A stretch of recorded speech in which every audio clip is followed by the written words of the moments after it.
उत्तर प्रदेश में रहने वाले दिव्यांगजनों के लिए एक बहुत ही अच्छी खबर है। सरकार की एक स्कीम है जिसके तहत बस में सफर करना बिल्कुल मुफ्त हो सकता है। तो चलिए आज इस योजना की पूरी जानकारी को आसान भाषा में समझते हैं ताकि इसका सही तरीके से फायदा उठाया जा सके। आज हम क्या क्या जानेंगे। सबसे पहले कि ये योजना आखिर है क्या, फिर देखेंगे कि कौन लोग इसका लाभ ले सकते हैं, सफर के लिए कौन से डॉक्यूमेंट्स चाहिए होंगे और ये यात्रा कहाँ तक मान्य है। आखिर में कुछ खास नियमों पर भी नजर डालेंगे। तो सबसे पहली और सबसे बड़ी बात, ये योजना है क्या। देखिए, बहुत सीधा सा हिसाब है। इसका मतलब है कि अगर कोई व्यक्ति इस योजना के लिए पात्र है तो वो उत्तर प्रदेश परिवहन निगम की बसों में बिना कोई किराया दिए यानी 0 टिकट पर सफर कर सकता है। ठीक है, तो अब ये सवाल उठता है कि इस सुविधा का फायदा कौन कौन ले सकता है। क्या इसके लिए कोई खास नियम है? जी हाँ, बिल्कुल है और उन्हें समझना बहुत जरूरी है। तो भाई, इस योजना का लाभ किससे मिलेगा? इसका पूरा दारोमदार दिव्यांगता प्रमाण पत्र यानी डिसेबिलिटी सर्टिफिकेट पर है। उस सर्टिफिकेट में दिव्यांगता का एक प्रतिशत लिखा होता है और वही नंबर सबसे ज्यादा मायने रखता है। यहाँ एक बात पर खास ध्यान देना है। योजना का लाभ लेने के लिए दिव्यांगता प्रमाण पत्र में कम से कम 40% की दिव्यांगता होनी ही चाहिए। अगर ये 40% से कम है तो फिर इस योजना का लाभ नहीं मिल पाएगा। ये पहली और सबसे अहम शर्त है। अच्छा, अब इसमें एक और बड़ी सुविधा है। अगर किसी की दिव्यांगता 80% या उससे भी ज्यादा है तो सरकार एक और कदम आगे बढ़ती है। ऐसे में उस व्यक्ति के साथ एक सहायक या अटेंडेंट भी बिल्कुल मुफ्त में यात्रा कर सकता है। तो मतलब साफ है, अगर दिव्यांगता 40 से 79% के बीच है तो एक व्यक्ति मुफ्त में सफर करेगा और अगर दिव्यांगता 80% या उससे ज्यादा है तो फिर 2 लोग यानी लाभार्थी और उनके साथ एक सहायक, दोनों का टिकट एकदम फ्री होगा।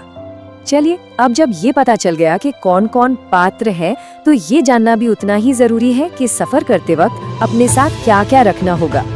यात्रा पर निकलने से पहले ये 3 चीजें हमेशा साथ होनी चाहिए। पहला UDID कार्ड, दूसरा आधार कार्ड और तीसरा अपना मोबाइल नंबर। इन तीनों के बिना इस सुविधा को लेना मुश्किल हो सकता है, तो इन्हें जरूर साथ रखें। और एक बहुत जरूरी बात जिसे बिल्कुल नहीं भूलना है, ये सारे डॉक्यूमेंट्स असली यानी ओरिजिनल होने चाहिए। फोटोकॉपी या फोन में फोटो से काम नहीं चलेगा। कंडक्टर या चेकिंग स्टाफ को ओरिजिनल डॉक्यूमेंट ही दिखाने होंगे। अब आते हैं एक और बड़े सवाल पर जिसमें अक्सर लोगों को कंफ्यूजन होता है कि ये मुफ्त यात्रा आखिर कहां से कहां तक की जा सकती है। क्या सिर्फ यूपी के अंदर या बाहर भी? चलिए इसे भी साफ साफ समझ लेते हैं। तो क्या इस स्कीम के तहत यूपी से निकलकर दिल्ली, मध्य प्रदेश या किसी और राज्य में मुफ्त में जा सकते हैं? देखिए, इसका जवाब थोड़ा दिलचस्प है, हाँ भी और ना भी। नियम में एक छोटा सा पेच है जिसे समझना जरूरी है।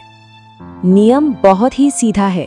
अगर उत्तर प्रदेश के अंदर कहीं भी घूमना है किसी भी रूट पर तो यात्रा पूरी तरह मुफ्त है। लेकिन अगर बस यूपी से शुरू होकर किसी दूसरे राज्य में जा रही है तो फ्री सफर सिर्फ उसी बस के आखिरी स्टॉप तक ही मान्य होगा। अगर वहां उतरकर कोई दूसरी बस पकड़ी जाती है तो उस आगे की यात्रा के लिए टिकट लेना पड़ेगा। चलिए, अब आखिर में कुछ और छोटी छोटी लेकिन बहुत काम की बातें जान लेते हैं ताकि सफर के दौरान किसी भी तरह की कोई दिक्कत ना आए। एक और बात जो ध्यान में रखनी है वो ये कि ये सुविधा हर बस के लिए नहीं है। ये सिर्फ साधारण यानी जनरल बसों के लिए ही है। जो लग्जरी बसें होती हैं जैसे कि AC बस या स्लीपर कोच, वो इस योजना में शामिल नहीं है। तो यात्रा से पहले एक फाइनल चेकलिस्ट बना लेते हैं। ओरिजिनल UDID और आधार कार्ड साथ हो, दिव्यांगता कम से कम 40% हो।